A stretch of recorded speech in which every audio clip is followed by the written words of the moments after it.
for being with us. So I got some folk. This is new. This is I think my first time doing this as a Sunday morning experience. This is probably gonna go relatively well, but maybe not. Anyway, I'm going to introduce the folk that are with me this morning, and then we'll take from there. First, I have Brother Percy Daggs and his wife, Sister John Till Daggs. So glad to have you all with us. Thanks for joining. They're longtime members of our congregation. John Till since childhood, and Percy came, and it's been great just connecting with them.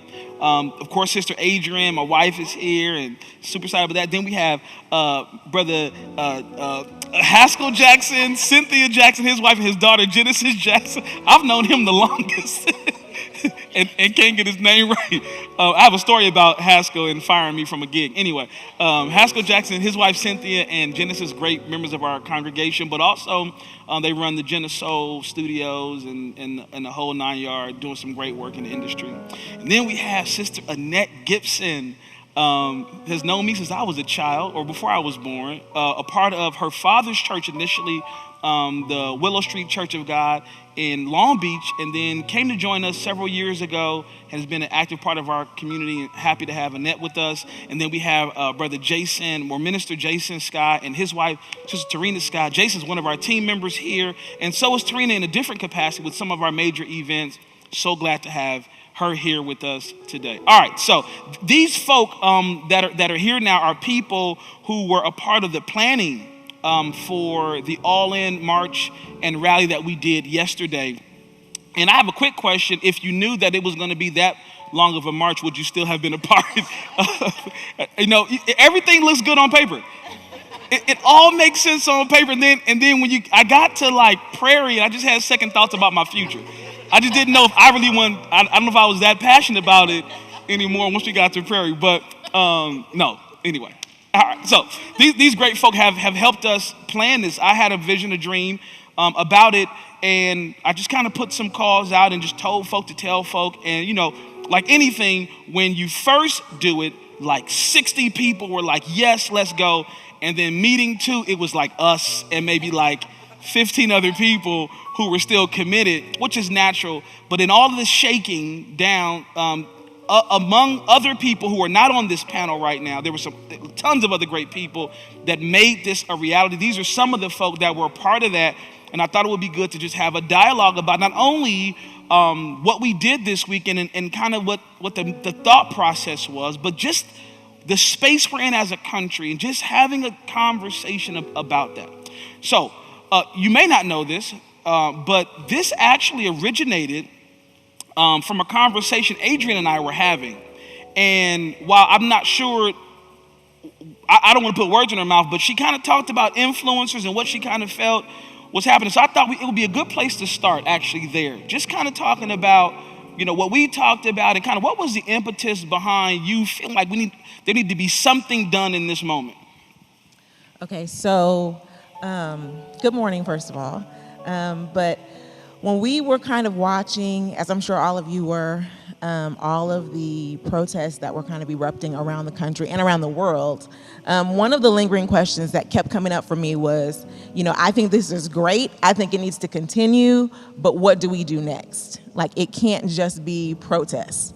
So like, what does that look like? And I felt like, we went to a few protests, and I felt like, you would go to something and then you would kind of just have this feeling of like, okay, I went and now what?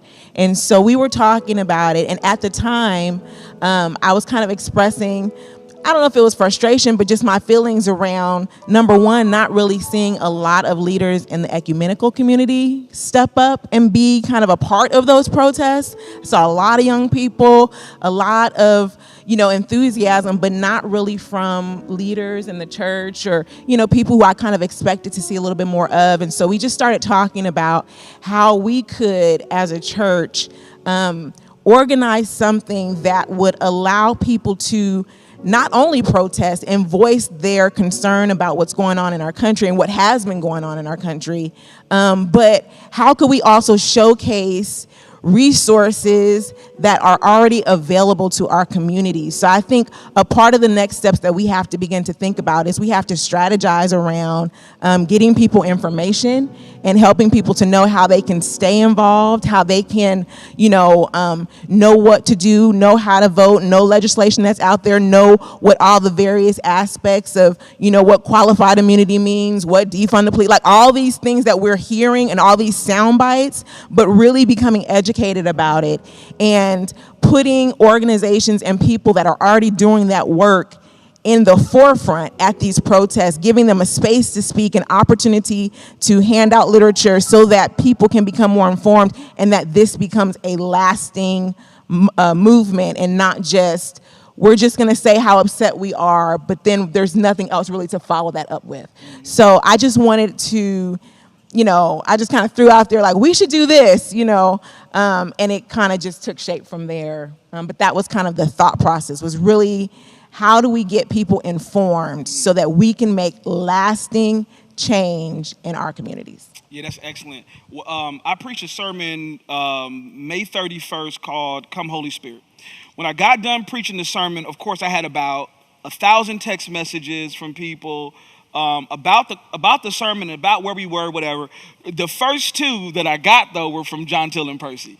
And John Till, as frail as she may appear to be, is a cold-blooded thug. I mean, I'm talking about she is ready to take the world by. So she hit me up, and they're like, yo, what we doing, where, and so I was like, so I had the conversation with Adrian, and then I had the dads like reaching out, like, let's go, let's get involved, let's do something, we got to do something. Like, you up there preaching about it, like, put your body where your mouth is, like, you know what I mean? That was the sense I got. So here's and I want to start with you all, but just maybe from a few of you, what was the impetus for you wanting to get involved, for yourself with the All In March, but just in general? Go ahead. Oh, is it? Yeah, you good. Oh, okay. I think after we had already been feeling a certain way, as I think everyone was in these moments. But when you did that sermon, it felt like, okay, yes, the church, we're ready. Like everyone, like, are we showing up today? Is everybody, are we leaving the church in the protest today? What are we doing? And I think that for us, it was wanting to let you know that we were with you, because I know sometimes as leaders of churches or leaders, period, that you want to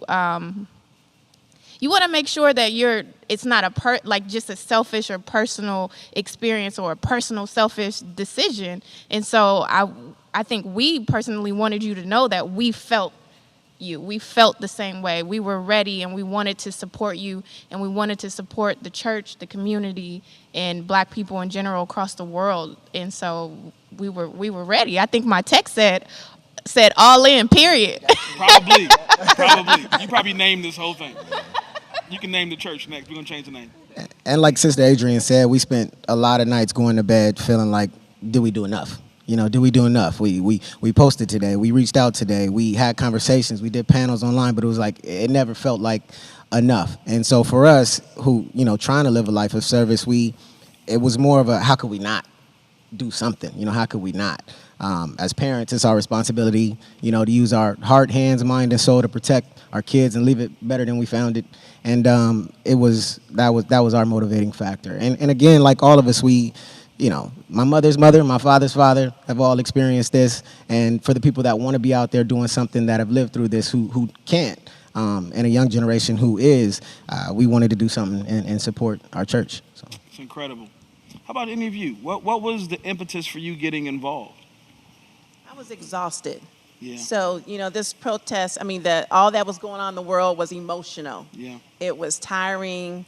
I'm in the healthcare profession, so I still had to go to work every day. We're in the middle of the pandemic of coronavirus, and I was just tired.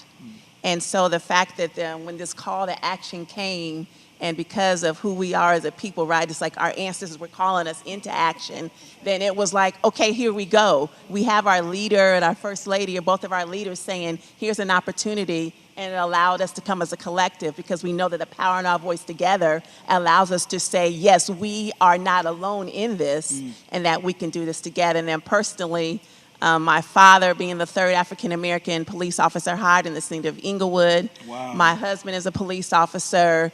And yet you have African-American men who are wearing that uniform, and yet they are also fighting from within the system to say, yes, we need diversity and new recruitment tools. And yes, we do need mental health programs. And no, we don't want to wait 2 hours for the psychiatric evaluation team, the PET team to come. We want the help in the community. So to know that there's a dichotomy between, yes, I'm a black man, but yes, I wear a uniform, I'm being judged because of it. So yes, I was out there for multiple reasons. And was glad to do it. We're going to come back to that. That's a powerful statement of the, I won't call it tension, but you dichotomous, of being an African-American man, being a man who wears blue and having to walk the line of those two worlds, which maybe shouldn't be in conflict, but unfortunately in our culture, it's become a conflict because of where things are. That's right. They wear the blue uniform, but then down the street they may get pulled over as well. Exactly. So certainly, there's a lot to talk about. Yeah, that's good. Anybody else? What was the impetus for getting involved? Well, actually, I was waiting for the call. One of the blessings for me has been to be a part of Center of Hope Church, and the reason for that is we fulfill needs. I feel like, every platform, every project that we do is always about, how to better our people, how to better the community and, better our families. And I just wanted to be a part of that mission. I just wanted to be a part of the conversation and the narrative. And I'm an event planner, and I feel like, it's great to be able to use my skill set out in the world, but, nothing gives me greater joy than to be able to use it here and, help, push the mission forward from an organization and planning standpoint and let those who are called to lead, and I'll do whatever I can to help run and facilitate that. So that's why, being a part of the march, the rally was, very important to me, so. Excellent. Okay, cool. Let's take one more, maybe from the Jacksons. Well, we were really excited to be a part. We are all about the ask and the why. A lot of what Adrian said, resonated with me. We had been to protests. I've been on panels. We would talk and talk and talk. But what was the action item? So I love that we partnered with a rally to get people to register to vote, voter pre-registration, the census, all those things that are very community-driven that would inspire change. And so I was really excited to be a part of that, not just to march again, because the numbers bring the attention, but the action brings the change. And I think Center of Hope was really about that, and it had the whole formula for success. That's incredible. So that's a good segue. And I guess all of you kind of touched on it. Ultimately, it wasn't a march, rally, protest for the sake of doing it. There was something to be gained. In your own words, what do you imagine? What were we trying to do? What did we want to see come out as? What was success for us when it came to this march, rally, protest? I think Jay, you want to maybe speak to that? Yeah, I think the action items is what it's all about.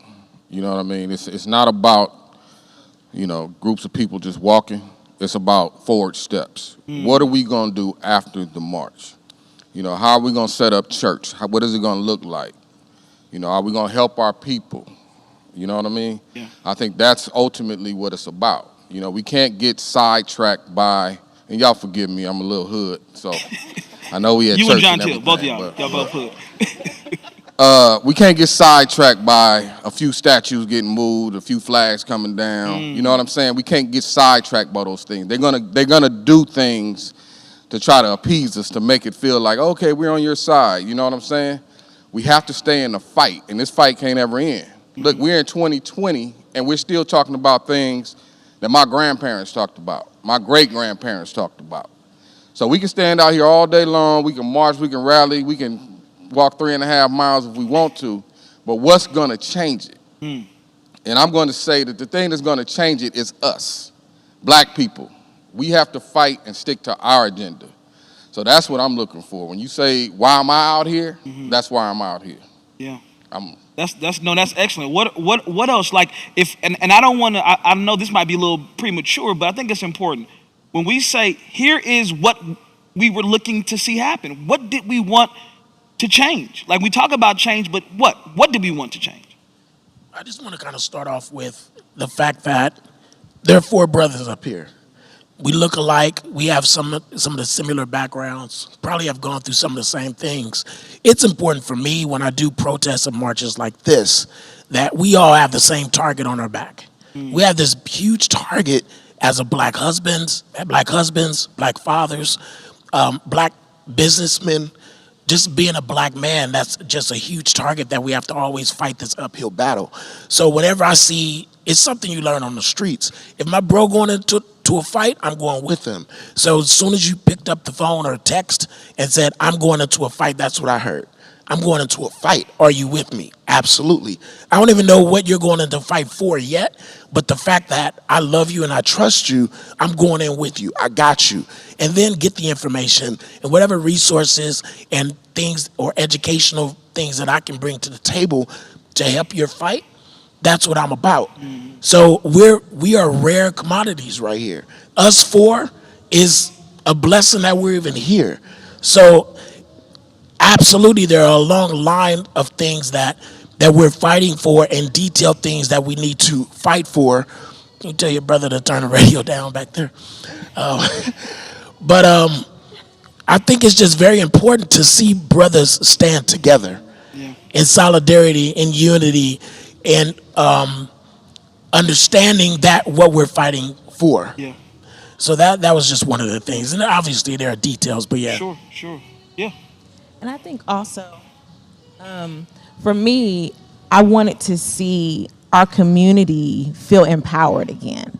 So you're seeing so many things on the news that are, kind of perpetuating this hopelessness and kind of these images that are so depressing. But I think bringing the empowerment, like Brother Jason said, back to our community. We have, number one, a lot of strength within us. We already know that. But to see that there are those among us that are doing the work, and we need to start taking care of one another in a different kind of way. We used to have, in generations past, a lot more community within our community where we're looking out for each other, we're looking out for each other's kids and those types of things. And so I wanted people to walk away saying, you know what, I need to get back actively involved in my community. I need to do something that is going to, show my neighbor, show my brother, show my sister that I got their back. That we have power, we have tools, we have organizations, we got people that we can call on and we can start taking care of ourselves in a different kind of way. Can I also, sorry. I just wanted to add, I have 3 sons. Yeah. And one is getting ready to go off to college. And it's important for them, and especially him, to see us doing this. And to see us doing it through the church. Yeah.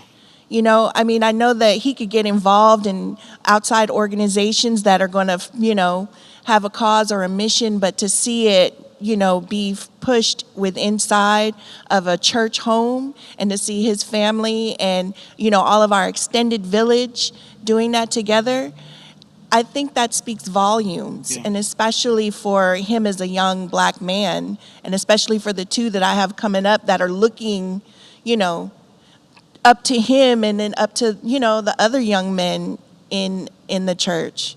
And that just is powerful to me. My son held up the banner as we were marching, and it took everything I had within me to not, want to just, break down and cry and just, it was just awesome to see him be able to do that. Yeah. So. It's incredible. Go ahead. And I was going to say, I'm kind of jumping, but for me, it's been a personal experience because I've experienced death by unlawful officers for my mother.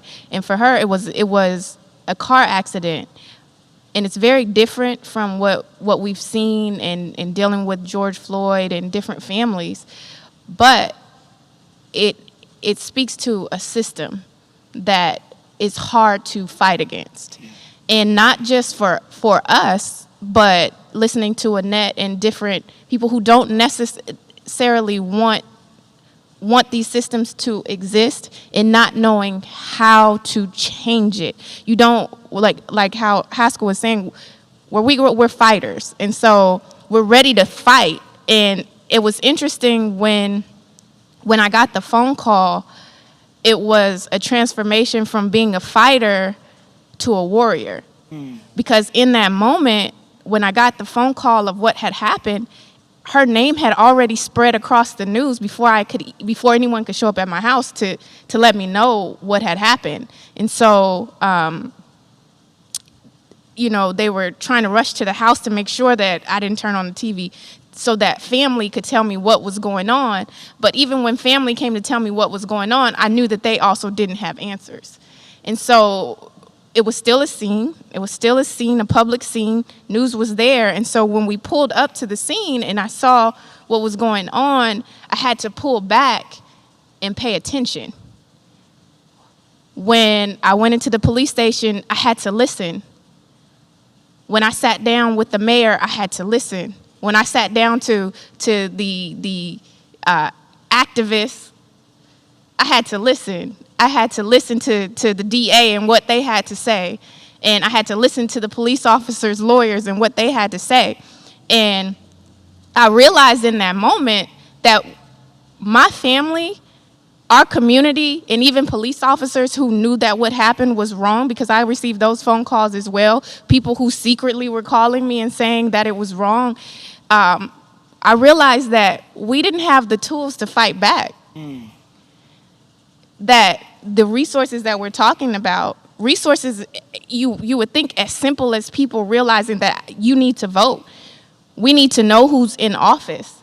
We need to know who our local, who our senators are, who our governors are, who Holly Mitchell, people who want to listen and who can help us, but they also need a community to support them and to be ready to speak up. And so I thought that this march in particular was important because as years have passed, because I was pregnant at the time, my son is 8. And as the years passed, and I kept asking God, like, when do we fight? When do we go, really a war? Like, when does it happen? And he just kept saying, like, you have to sit back, you have to listen, you have to hear these stories, and you have to find the tools. And I think the time is now with the resources that we have to go back and fight, to listen, to get the education, to find out who has the resources for us to fight back. Who do we support? And yeah, sorry. Yeah. I think and I'll let you talk in the second person. One of the things that was really important about this when it comes to, moving the levers of government and justice was, one of the elements, and you didn't go into a lot of detail, but your mom passed because she was hit by an officer, driving to a scene, and there are a lot of details about that. But, the officer in that case was wrong. But qualified immunity keeps that officer as an individual from having any issues or, having the recourse, right? And so when I thought about this march and even about these conversations, a lot of times we can get caught up in the emotion of it and forget to ask the direct change. You see what I'm saying? And to say, look, there are elements within the system that are actually helping to perpetuate some of the negligence and the recklessness. And so you have individuals, and we know, like we said, we know that every cop, you had officers who reached out to you, as you said, saying, look, something's wrong about this, right? But unfortunately, there's not a system that is, in that regard, that is helping to say, look, there's a way, we have to mitigate this thing from a system standpoint. Now, we can yell and scream and holler, and we should. But once we're done, we got to change that piece. And there needs to be legislation and policy that reflects the benefits that society is owed in this this partnership between community and the systems that exist in our culture. So I think that's one of the things that for me became really important is, okay, I hear these stories all the time, whether it's in healthcare, in policing, whether it's in education, whether it's in community, when it's in lending, I hear the stories and my emotions are engaged, right, immediately. But my mind always goes to, okay, well, what do we need to request or demand that be modified to accommodate a new normal that is equitable when it comes to all populations? That making sense? Absolutely. And I think we have to look at the losses because we see the loss of life, but I also don't want for someone who's still living to lose their livelihood. I don't want you to lose your job. I don't want people to attack you and then for us as a community to still go back and we're still, powerless, homeless, uneducated. That for me, it's not change. That doesn't help anyone. I don't want, I would hope that this isn't about blood for blood. We need to. This is supposed to be a great country. This thing about making America great again. Well, America never lived up to its potential. How about we start living up to that potential and changing these systems that are even hurting the people that work for them. So yeah. That's good. Can I switch? Oh, go ahead. I was going to say a lot of times we relinquish the idea that we have power in our communities. We're taxpayers, and most of the services that serve us are paid by tax dollars. And so we have to be bold enough to spend our money differently, to demand change because we own our money, right, in a sense. And if we're just allowing systems to continue and we fund them, in all honesty, we have part of the blame in our communities. We allow things to continue generation after generation, clearly because we're not educated, right? We don't understand government the way that we should understand. We don't understand policy the way that we should understand it. But now with Google and computers at our fingertips, I think God is really challenging us to say, hey, no more excuses. You have all the information at your fingertips. If you just choose to go on Facebook and educate yourself by headlines and other people's opinions, then you're perpetuating the problem too. So you're continuing other people's opinions rather than really owning the knowledge. And so we have to be brave. Are we willing to not spend our money in establishments that hurt our communities? Are we willing to continue to support corporations that give guns to people that are hurting our communities? So when are we going to change? When are we going to change the standard and live with less so that later on our kids can live with more? Wow. And along with that, so we have to make sure that we're counted, right? So Yes. when we talk about the type of resources in our community, part of that's to making sure that we don't have the food deserts and we have the type of Yes. child care resources and community resources. So we know that the census is important. Yep. And go to 2020 census.gov. Yep. And that is extended through October because of the pandemics that we're in. Yeah. And to know that we will be counted because we are, meaning Black people, are underrepresented in that count. And so we have to make sure that we're counted so that we have the resources, we have the grocery stores, we have the tools, the positivity tools that we need in our community. So yes, we need them, but we need the tangible landmarks, the buildings, and we need all of that. But we have to make the decision that, yes, we have a power, but yes, each of us will be counted. That means your 9-month-old baby to your 92-year-old great-grandmother or grandmother, everybody in your household is counted. So we got to make sure that we're included. And you wearing your vote pen. I am wearing the vote pen. There's many propositions There you go. happening on the ballot November 3rd. Yeah. And it's related to many things that we're talking about. But yes, we must vote as well. There's 5.5 million Californians that are not registered to vote. And so it's important that each of us, whether you think you're not counted or not, be sure you complete that census. Be sure you register to vote. If you moved, even if you think, just register to vote, contact me, contact the church. Yeah. We'll help you register to vote because the resources out there, it's all online on a mobile app and it's very easy. Excellent. Thank you. I want to switch to Genesis. So Genesis, I'm 40. And when I was 20, I don't remember being this engaged with anything. I'm not even gonna say politics.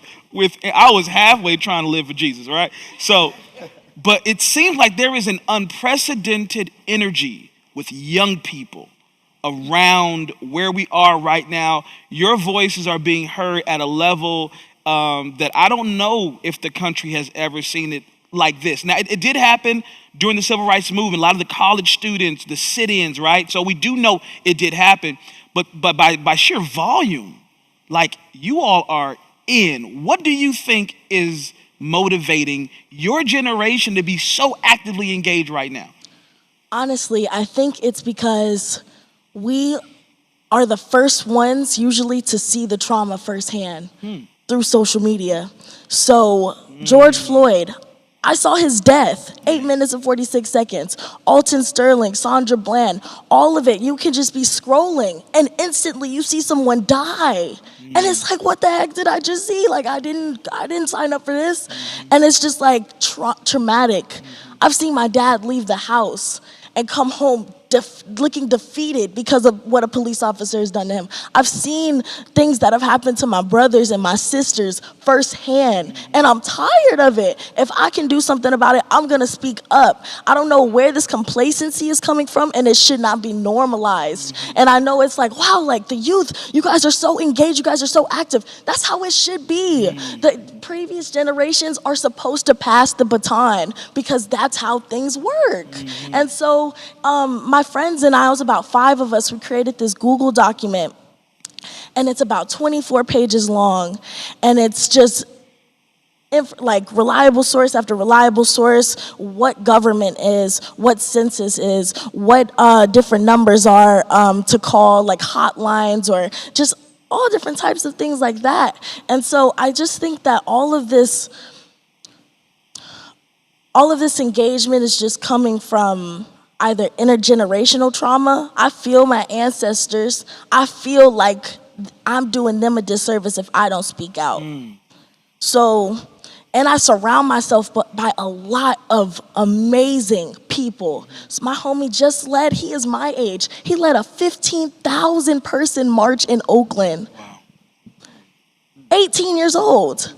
And it's like, a lot of times they're like, oh, you know, you young, like, family discount with your services, oh, you got me, or like, you know, like, just try to downplay what we got going on, and that's not cool. Yeah. So that's it. She makes Gen X parents really proud. Really proud. That is so.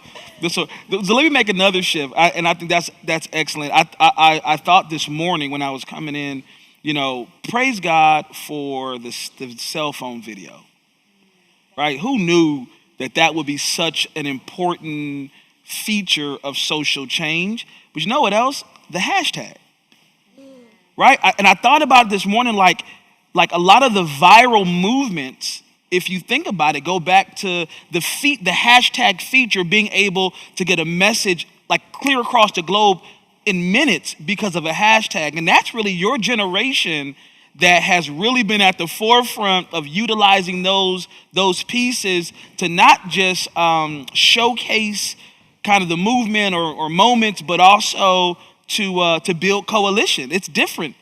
I mean, Dr. King was having marches, or he was hosting big events in various churches or facilities.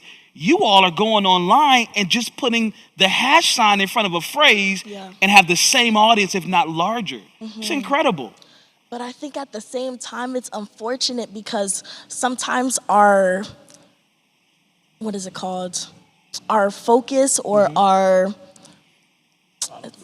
no, I'm sorry, there's a specific word for it, but our attention span can be very short. Okay. Like, oh, let's go, we going hard, like, let's go. And then once that momentum starts dying down, that's it. Yeah. And I think that's something that we need to break during our generation. The hashtag is great, but Breonna Taylor is no longer trending, and her killers are still not arrested. Yeah.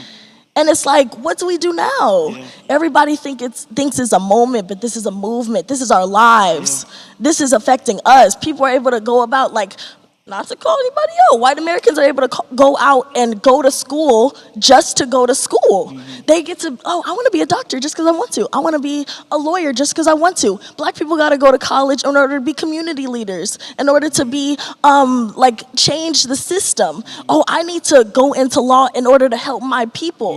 Other ethnicities don't really have to do that. And so it's like our momentum has to keep on flourishing. We have to keep on going. So hashtags are amazing, but the longevity of them is really short. Here's what's amazing. I want to ask you a question, Jason. But what's amazing about what you said is the black burden. It's unique. You know, it's very unique. The way in which you even contextualize progress through the lens of saving your people. When we were all kids, and no one's gonna disagree with this, when you were all kids, your mama sent you out the house saying, now don't forget, you represent yourself, your family, and your culture. Right? You everything you did, right? You were making sure that you didn't make and I can't speak for other communities. I can speak for mine. I don't know if they have that same speech, but I got that speech. Don't you go out there and make black folk look bad. You know what I mean? So that burden, and it wasn't malicious by our parents. They understood the world we were going into, but that burden can be heavy. It can be a heavy burden to constantly be aware that when you're in majority spaces, you're not just representing yourself, you're representing every black person that will ever live, right, in any place in the world. Like you feel that burden, and that can be I want to be a doctor, but I want to be a doctor so that I can make sure I right the wrongs of injustice of healthcare for people of color. Like it's a heavy burden, right, to carry. All right, let me switch one more time. Jay, I watched a recent interview you did with a good friend of ours, Brother Derek. And in the interview, you talked about this idea that a lot of folk have trouble articulating, which is this idea to be okay with helping to sow into and build your community without that being misinterpreted as being anti any other community. Because a lot of time when you hear that rhetoric or you hear the conversation, it's like the assumption is if an African American says we have to take care of our community, it's like we're saying by default that we don't care about other communities or we're anti this person. And you tried to bring some clarity to that. Could you expound a little bit on how it's possible to do both, to love everyone, but to sow into your community? Well, I think the easiest example I can use is this. It's 5 houses represented here, right? Mm-hmm. Everybody has a house. The most important house to me right now is my house. Yeah. Right? If my house is a mess, I need to take care of my house. I need to get my things in order. And then once I get my things in order, then I can come and help everybody else with their thing, right? Here's the flip side. If you know that my house is a mess, right, then you should be, if you really love me, right, then you should be saying to me, go ahead, get yourself together, man, and then when you get done, if you can help me, I would appreciate it. You see what I'm saying? I do. So that's what it is. I don't have to, because I love myself, because black people are now taking a stand and saying, listen, we're going to go after the things that we want. We're not going to be treated like this anymore, right? That doesn't mean that I have to hate everybody else. Yeah. We have the capacity to do both. Yeah. You know? So that's all it is. Yeah. You know, and that's pretty much, you know, where I'm going with that. It's like we can do multiple things at the same time. That's powerful. Yeah. I think part of what we struggle with sometimes is even a sense of guilt. Like if we want to, like we see our communities that are struggling or suffering, sometimes we are made to feel guilty about investing or allocating time and resource to that, as if particularly for church people, for believers, that somehow is being, incongruent with God's love for all of humanity. And I don't see it that way.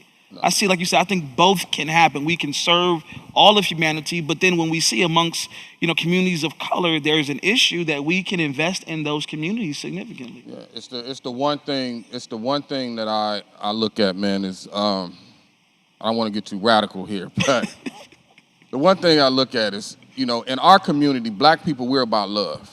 We are the world culture, if you will. Right? We support everybody. We do, we don't even think about our dollar lasts in our community 6 hours. We don't even think about that. We just go out and support and spend money wherever we want. If we want it, we go buy it, right? We don't even think about it, right? So we're that community. When people want to market things, who do they come to? They come to us, right? So now, we're going and we're taking a stand, so I have to feel guilty because I want to go support another black family. You have to feel guilty as a pastor. You're a black pastor, as a black man, you are a pastor of a church that's predominantly black, right? And you have to feel guilty. You got to go back and forth, and you got to think about, do I do this or do I not do this, right? Simply because you're a black man and you're trying to make sure that everybody feels welcome and inviting. Mm-hmm. Why is that? Why is it like that for us? Mm-hmm. You see what I'm saying? When white churches do what they do, they just go out and do it. When they make statements, they just make the statement. Mm. And so, that's what I'm saying. It's like we have to start loving ourselves and taking care of home. Yeah. And I think some of that, too, is some of the conditioning of black people in this country, the way that our country was set up to make us not want to speak up. We couldn't, save our families. We couldn't insert ourselves into certain conditions that we were seeing, during slavery and things like that. So I think there's a conditioning of us sometimes as a community that we do feel guilty when we want to speak up, or we feel like we have to apologize or we have to take down when you don't see other cultures doing that. We're resource parents for the county, and, even within the rules, within being a foster parent, there are specific rules even surrounding Native American children. You cannot touch a Native American child in the foster care system. They have a unique set of rules to protect their own. And it's without apology. And I think that we as a community have to take back our power and say, no, we can stand up and we can say what is right and what is wrong for our kids, for our families, for our communities, and not have to apologize for that. And it doesn't mean that we don't care about other communities, but we do care about ours. And so I think, just that reconditioning in our mind that no, right is right, regardless, right is right. And it's not a matter of, because I say it's right, now all of a sudden it means all these other things. No, I'm just saying this is right because it's right. And so I think that's another part of it, that we have to really own the fact that we live here, we are American, and so we have the same right to speak up as every other person that speaks up for their family or their community. On a simpler scale, just to piggyback off that, on a simpler scale, me and John Till found ourselves oftentimes, it's so conditioned that we'll apologize for our presence. Literally, like when you're grabbing something at the store, you walking past somebody's like, oh, I'm sorry, I'm so sorry, let me get back, I'm sorry, let me just, and we just play so small and apologize just for being here. Just for being here, just for being next to you in the presence of and owning our own space. So I just wanted to piggyback off that, because we have to change our thoughts and change the way we even speak about ourselves when we're in a location. So yeah, we got to stop apologizing for being here. So that's huge. I mean, talking about the burden, talking about the community, talking about that, and I've felt that. I've done that. I hate to admit, I'm embarrassed to admit it, but it's the truth, that I've been in spaces and you have this overwhelming sense of you're a guest. Like you just feel like everywhere you go, you feel like you're a guest, you're a foreigner, and not feeling like you're supposed to be here. So it does one of two things. One, it can make you sheepish or antagonistic. So then it's like, I don't deserve to be here, then I'm gonna be the loudest, brashest, I'm gonna let y'all know that I have just as much right. And that's also a negative reflection or reaction to that feeling. And here's the deal, I don't know about you, I can't remember when that started. You know what I mean? I don't remember a time when it just has always been this deep sense of we are a part of someone else's world. And having to almost tiptoe at times and having to check yourself to not do it. As you get older and more, you start to like, okay, wait a minute, I don't have to apologize for everything. You know what I'm saying? I got this is sidewalks for everybody, Yeah. But you have to be you gotta be mindful of that, right? But I think it starts really, really young for us. We have a child. I think most of us on the stage have children. And I remember when my son didn't even know that he was black. But I feel like the minute that you become conscious that you're black it's almost the minute that we start to have those conversations with our kids about how vulnerable you are in the world once you're conscious of the fact that you're black. Because as soon as he realizes, or as soon as he says, I'm black, then you go to school and now I have to think about the fact that my son could possibly be under scrutiny because he's a proud black little boy. And I had to think about that. You have to think about that. And in him walking around the street, like, is he a threat? He shouldn't be a threat, but he could possibly, because the systems aren't set up to protect us in particular. Like how you said the Native Americans have plans in place to protect them. The laws protect them, even though they have small numbers. On their reservations, you cannot just go on their reservations and attack them. It will be a problem. Not just for it's a problem. By law, you will answer to what has been done now. And for us, no one is answering to us not being protected, us being killed, or it just, no one's answering to it, and we are not protected by the same systems that everyone else is protected by.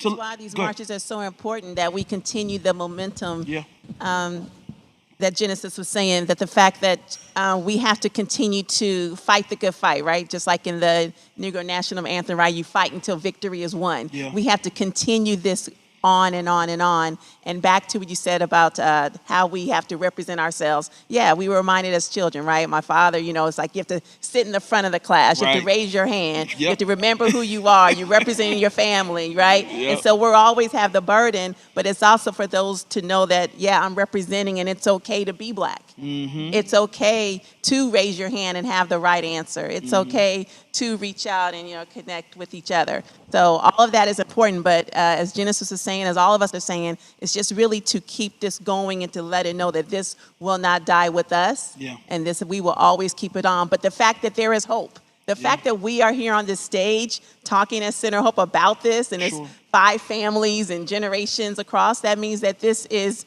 a positive is going to happen, and we know that we'll get through this because that's who we are in our DNA. Yeah. I want to say that, growing up, for me, like the hip hop community took me in. I was breakdancing on the front yard. And that community, I didn't have to. Wow. Yeah, I was breakdancing on the front yard. That is unfortunate. But that community literally brought me in, and I was a huge part of creating that atmosphere in my community amongst my friends and classmates. But hip hop and R&B music, black music, these are the things that we listened to as family. We didn't feel awkward or different. It's just who we were. And yes, when we left the house, we felt out of sorts. We didn't even realize a lot of times we felt out of sorts. It was just normal for us to be young black in a store that people looked at you weird. It was normal for that. Sure. But I'm very grateful for the music community that I was able to grow up in and have that support and protection. That's why I said in the beginning, when someone said, they didn't say, yo, I'm going to fight. They said, yo, we got to fight today. Sure. It's how do we do all this together? My last point is, and I think it's very important. When we talk about voting and voting for people that we don't know. So we vote for people that we see that has the money to put the money into the marketing campaign for them to be seen constantly on the news, commercials, and that's who we typically vote for. And I'll parallel that to this. When I became a believer, a Christian, in order for me to understand the walk, I didn't really understand the walk of a believer until I got this book that explained the characters of the Bible. And I started reading just the characters of the Bible, and literally reading who they were, their kids, their lineage and everything. That for me was important. If we do that same thing with politics and we start reading the characters in politics, I think we'll know a lot more of who we're voting for, because we're voting for people that has the money and have established the position to get their face on the news that we see often. Sure. But we have to do that extra research to go and find out the character of this person. Often we're voting for two of the worst worlds, two bad people, and we're trying to figure out, God, well, I don't like that, but God, he did this. And then so you're battling like, who am I going to vote for? Who am I going to follow? Who am I going to promote? Who am I going to ride for? So absolutely. We have to be the leaders. We have to do a little more study, a lot more study actually. Go a little deeper. Don't just take face value. Do your homework. Study to show yourself approved unto the Lord. That's how I had to do in the Word. You have to do the same thing in real time. Yeah, that's good, man.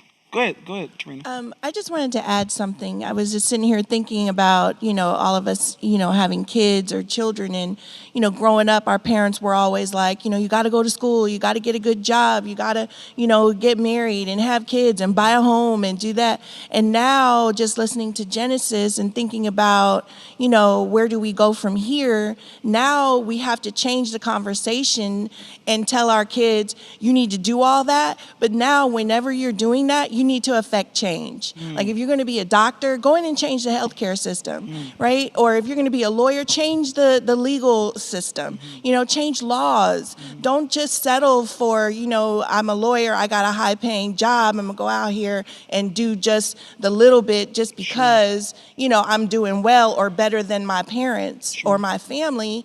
Now it's about, no, we need to change all of humanity. We need to change it in every level, in government, in healthcare, in the entertainment industry, whatever these kids go into, whatever they feel called or led to be a part of, they need to go in and change it.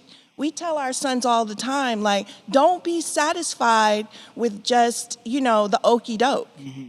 Don't be satisfied just for the A. Go for the excellence. Go for more.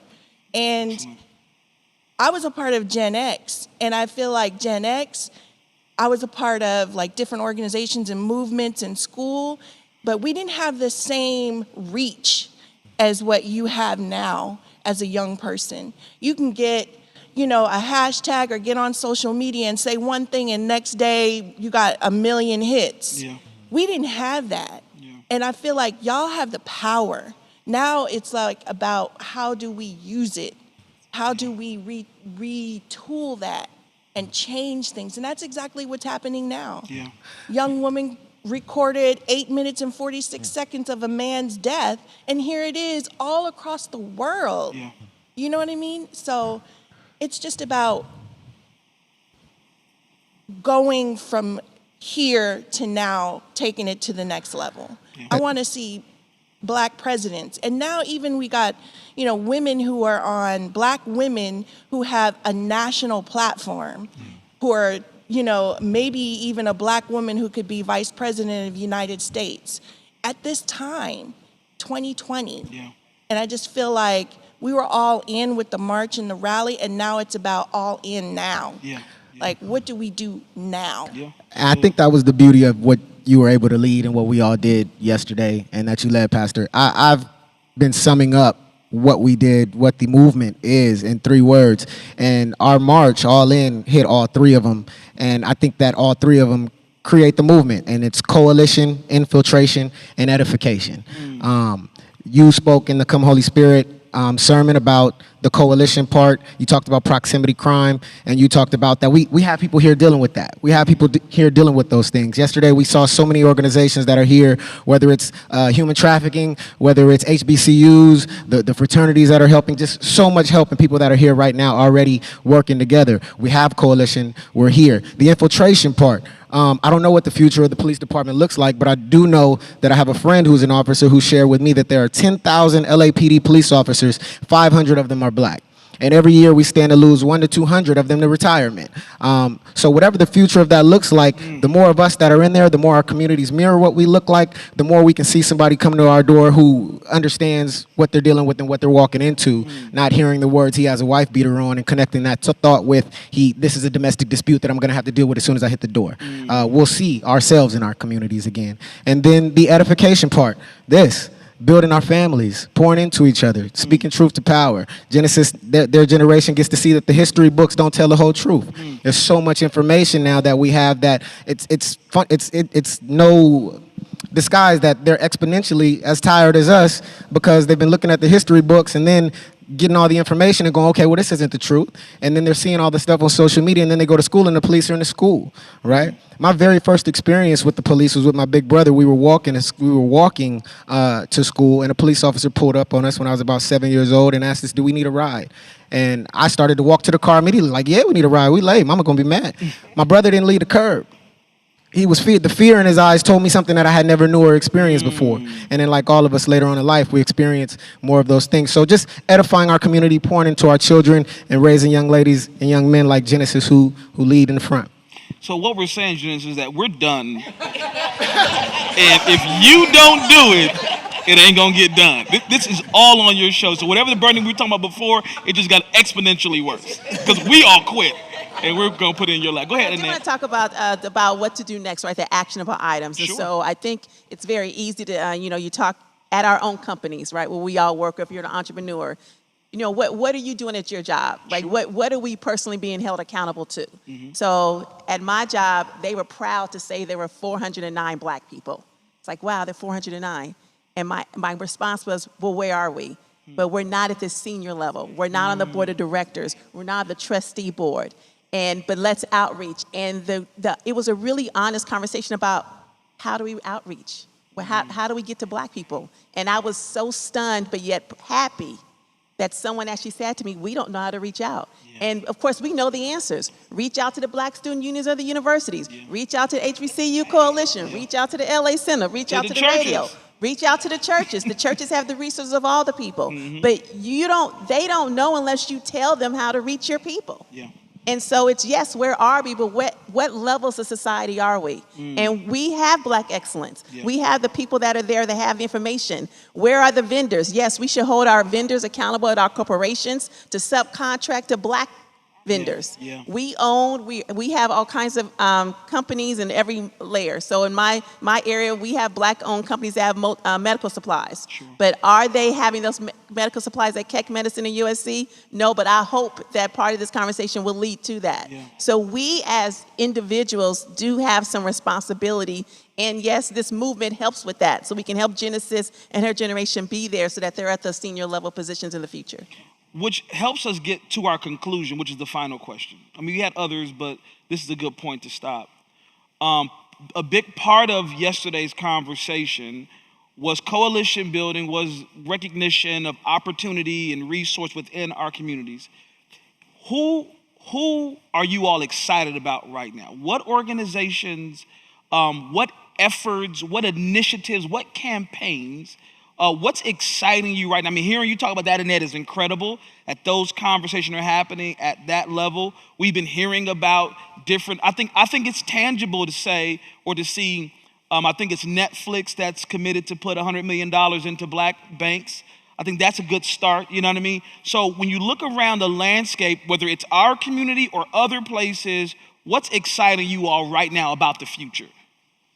Well, we can start. I can tell you. What's exciting to me is that Netflix just hired a chief marketing executive officer who's a black female. Oh, great. That's exciting to me when we can go into those levels of business and start, changing the scenery to look a little bit more like us.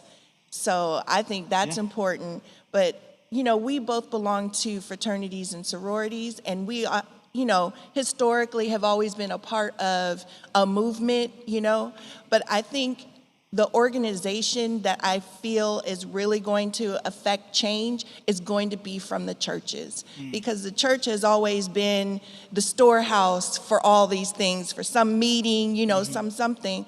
And I feel like if we can just bring all those resources here and get everybody together and then, send it out into the world, there's nothing that we can't do, And so that's one of the organizations that really excite me about, Yeah.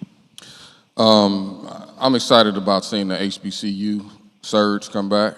I'm looking at a lot of top tier sports talent, looking at HBCUs as opposed to going to the predominantly white institutions.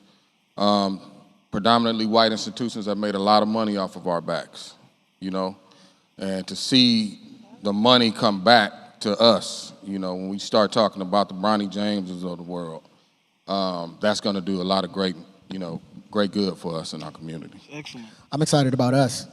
I'm excited about you.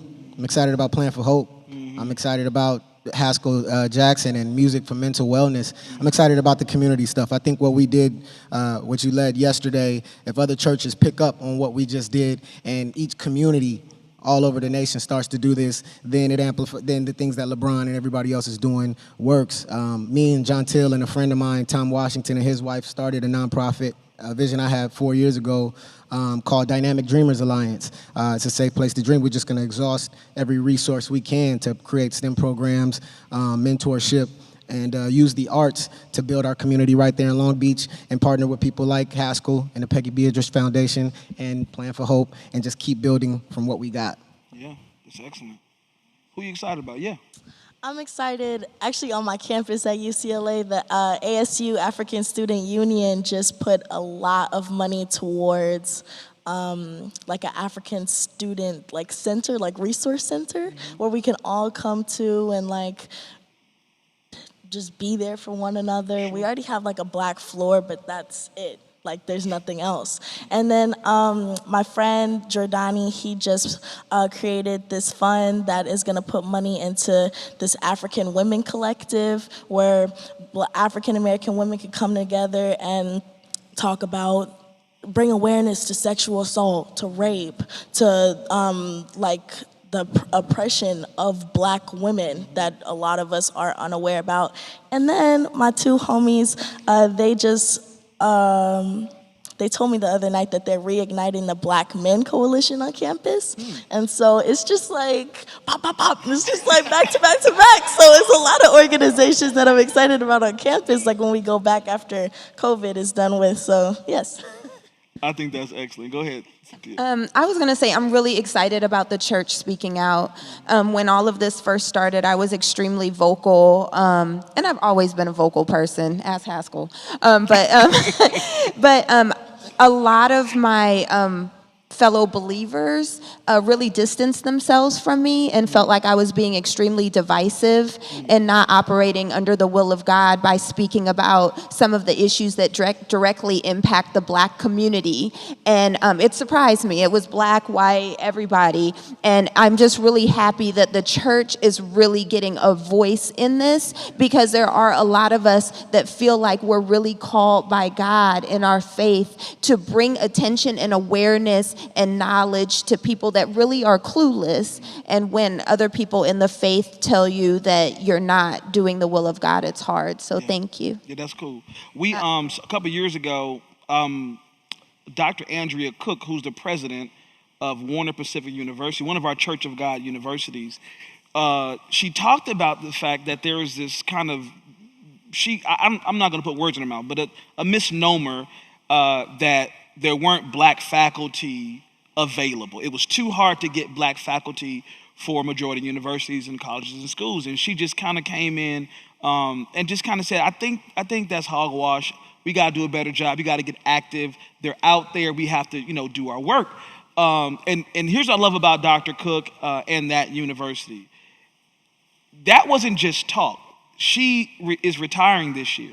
And the replacement for her as the president is a black man by the name of Dr. Brian Johnson. And it just said to me that, I'm excited about that institution that has always, or I'll say in the past 12 to 15 years, has had a more concerted effort around reaching marginalized populations. I think this takes it to another level when you bring an African-American man to be at the helm of the university. So I'm really excited about the work that they're doing at Warner Pacific in Portland, Oregon. Did you have one? I was going to say that I'm actually grateful for the organization, the Black Lives Matter. And I say grateful because of what they ignited. We talked about hashtag and them creating the hashtag of Black Lives Matter. And that makes me excited about what they've ignited, which is what we're talking about. All the different organizations that we're talking about that are ready to stand up now and to say that we want to get involved. The church is starting to stand up because Black Lives Matter, they are very specific about what their movement is because they started years ago. It's just that now they're being hot, just this big thing that's happening. but they're specific to what they want to do, just like the churches are specific in getting in the community and making sure it's faith-based and focusing on God first. And then we have other HBCUs that focus on education and different things. And so I'm grateful for them, and I'm excited about the different organizations now that are standing up, the voter registration, standing up for census, just everything that now we can be excited about because of a hashtag. So, yeah. That's great. Something I'm very excited about Center of Hope. Cynthia and I always talk about it. We're like, wow, we go to a really dope church. We're not saying it's just because we're up here, but really, we really love There's the no work. cash for this panel, man. This is all free. Let me take that back. Volunteerism. But no, I mean, we really love being here. And based on even our partnership that you and I have through the vein of music, having a recording studio here at Center of Hope, that's very exciting for me. I'm able to share, my belief within the studio realm, as well as Music for Your Mental. Music for Your Mental is a foundation that me and a couple of friends came up with to infiltrate education in these kids that are going through hard times. Therapy, music is therapy. Music is a way that we're able to reach these kids and touch them on a technological level and talk in that type of language. So Music for Your Mental, we're gonna be putting this in schools, programs, centers that are gonna literally deal with them virtually as well as in class. And so Music for Your Mental, as well as PI Stations, is an acronym for Production, Artistry, and Industry. And it deals with everything that you need to do and the process to become an artist, to become a producer, to become a manager, an attorney, whatever that is. So it's an actual curriculum that we put in schools. And so I've been doing this over 15 years, but I'm happy to have the platform now and the support so that I can, get some. I'm not one to ask for help. I'll go out and do it, but I thank you for this platform because we do need help. We need opportunities to get all of this work into these places. So I'm excited about the work that we're doing. That's excellent. Well, look, thank you all for being a part of this time. I think one of the most incredible things we can ever do is to position ourselves in the company of folk who are heading in the direction that we're going. And so I want to encourage you, as you had a chance to kind of witness this, to start conversations in your friend groups, your peer group. You and I really don't know just how much power we possess. We take whatever gifts and talents God has given to us, and then we collaborate with other people doing incredible things in the earth. So I want to thank the Dags for being here. Thank you, Sister Adrienne, for her time and energy. Thank you, the Jacksons, for being here. Sister Annette Gibson, and also the Scotts for being a part of this. And I hope that this has been a blessing for you as it has been for us. Now, we named several institutions and organizations, but there may be things we left off. So here's what we have. There's a website that's simply planforhopecoh.com. And they're going to put that in whatever our chat boxes are. It's on our website or whatever. Plan for, the number 4 Hope, COH. That's the website for one of our partners that really helps to kind of move the needle when it comes to initiatives and policy and legislation, information. That's our way of giving you resources when it comes to as someone mentioned, you need to know, be empowered with information, do the research. So we did it for you. And we've curated so much content in one place to make it easy for you to access this information that you can be informed as a voter and informed as a citizen. So I want to encourage you to go to Plan for Hope's website, get the information concerning how you and I can be actively engaged in solutions. I believe that we do have to discuss the problem and we have to lament. Grief is given to us as a gift from God. We have to discuss how bad it is, how dark it is, how hopeless we feel at times. But then, like the Psalms, we pivot. After we talk about the gravity of the moment, we pivot and then we ascend because we come up with strategies and we mobilize to see things change, that they might reflect the ethic of the kingdom. So I want to encourage you to do your homework, get involved. We feel your pain, you feel our pain. Let's be in that space together, but we don't stay there. We don't stay in pain or in sorrow. We use it to motivate us to draw nigh unto God. And then with the great witness of revelation, we move in the strategy to see things change for the good, not only of us, but those who will come after us. Okay, thanks for joining us. Let me pray for you.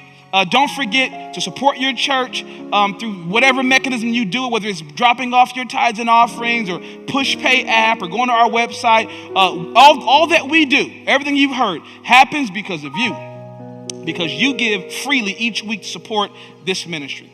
Eternal God, thanks for this time and this incredible panel of people who gave of their energy. Thank you for Sister Adrian, Lord God, who had a thought, an idea, a vision, Lord God, that ultimately ended up being an incredible event yesterday. And I just pray that you will continue to be in the midst of your people. No matter what we think, want, do, desire, God, we need you to be in the midst of your people, and not just black people, in the midst of all people, Lord God. Our heart's desire, Lord God, is that you will be glorified in our midst. So Spirit of the living God, fall fresh in our neighborhoods, in politics, in entertainment, fall fresh in healthcare and education, fall fresh in technology, fall fresh, Lord God, in the banking industry. We need your Spirit, Lord God, to permeate every industry in our culture, that we might experience the abundant life you promised to us. So God, be pleased, Lord God, as we leave this place, that we would never be away from your presence, Lord God, but always full of an awareness of your Spirit that is in us and animating our beings. And we give you praise for all of these things in the strong name of Jesus. And the church at home said amen. God bless you all. We'll catch you next time.